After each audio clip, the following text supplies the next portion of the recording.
Hello friends, இன்றைக்கி எலுமிச்சை ஊறுகாய் பார்க்கலாம். நல்ல பெருசாகவும் இல்லாமல் சின்னதாகவும் இல்லாமல் மீடியம் சைஸில் இருக்கிற மாதிரி ஒரு 20 எலுமிச்சம்பழம் எடுத்துட்டுருக்கேன்.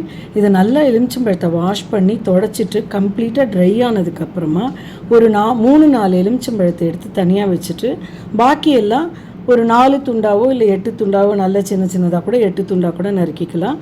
நறுக்கி எல்லாத்தையும் ஒரு பாத்திரத்தில் போட்டு அதில் 2 டேபிள் ஸ்பூன் உப்பும் போட்டு இப்போ நம்ம தனியாக எடுத்து வச்சுருக்கோமே அந்த 4 எலுமிச்சம்பழத்தோட ஜூஸை மட்டும் இதோட சேர்த்து எல்லாத்தையும் ஒன்றா நல்லா கலந்து வச்சிடணும். எலுமிச்சம்பழத்தை வெட்டுறச்சே சீட்ஸ் எல்லாம் எடுத்துடணும். சீட்ஸ் இருந்ததுன்னா கொஞ்சம் கசப்பாக இருக்கும், அதனால் சீட்ஸ் இல்லாமல் பார்த்து நறுக்கி எடுத்துக்கணும். இப்போ இந்த உப்பு கலந்து வச்ச இந்த எலுமிச்சம்பழத்தை 10-12 நாள் அப்படியே வச்சிடணும். ஆனால் டெய்லி எடுத்து ஒரு தடமாவது குலுக்கி விடணும். நல்லா உப்பு சேர்ந்துட்டு போக போக நல்லா தண்ணி விட்டுண்டு அளவுலேயே குறைஞ்சிடும். பார்த்திங்கன்னா இப்போ நான் ஃபஸ்ட்டு டே போட்டு வச்சப்போ எவ்வளோ பாத்திரம் ஃபுல்லாக இருந்தது, இப்போ 3/4 பாத்திரத்துக்கு தான் இருக்குது. அந்த அளவுக்கு குறைஞ்சிடும். இப்போது ஒரு பேனை சூடாக்கி அதில் ட்ரையாக எண்ணெயெல்லாம் சேர்க்காமல் 2 டேபிள் ஸ்பூன் வெந்தயத்தை வறுத்து எடுத்துக்கணும். அந்த பேன்லேயே ஒரு ஸ்பூன் நல்லெண்ணெய் விட்டு கட்டி பெருங்காயம் நல்லா பெருசாக ஒரு துண்டம் எடுத்து அதையும் வறுத்து எடுத்துக்கணும். இப்போ இது எல்லாத்தையும் மிக்சியில் நல்லா பொடி பண்ணி வச்சுக்கணும்.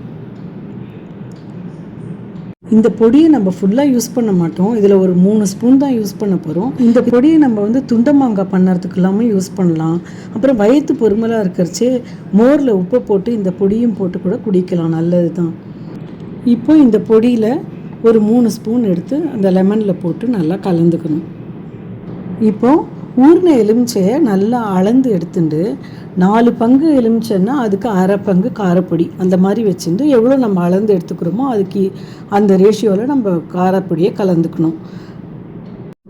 1 பங்கு நல்லெண்ணெயை நல்லா காய்ச்சி அதில் ஒரு 2 டீஸ்பூன் கடுகும் போட்டு தாளித்து நல்லா ஆற வச்சுட்டு ஆறினதுக்கப்புறமா இந்த லெமனோடு சேர்த்து இப்படி நல்லா கலந்துக்கணும். ஏற்கனவே உப்பு சேர்த்துருக்கிறதுனால நம்ம இப்போ மறுபடியும் உப்பு சேர்க்கணுங்கிறதுல அந்த 2 டேபிள் ஸ்பூன் உப்பே கரெக்டாக தான் இருக்கும். இருந்தாலும் இப்போ கொஞ்சம் டேஸ்ட் பண்ணி பார்த்துட்டு தேவைப்பட்டதுன்னா உப்பு சேர்த்துக்கலாம். இதை 2 நாள் அப்படியே வெளியே வச்சுருந்து நல்லா கலந்து விட்டு வச்சுட்டு அதுக்கப்புறமா பாட்டிலில் எடுத்து வச்சுக்கலாம். தயிர் சாதத்தோட ஒரு ஸ்பூன் இந்த எலுமிச்சங்காய் துண்டத்தையும் போட்டுன்னு சாப்பிட்டு பாருங்கள், சூப்பர் டேஸ்ட். Bye friends.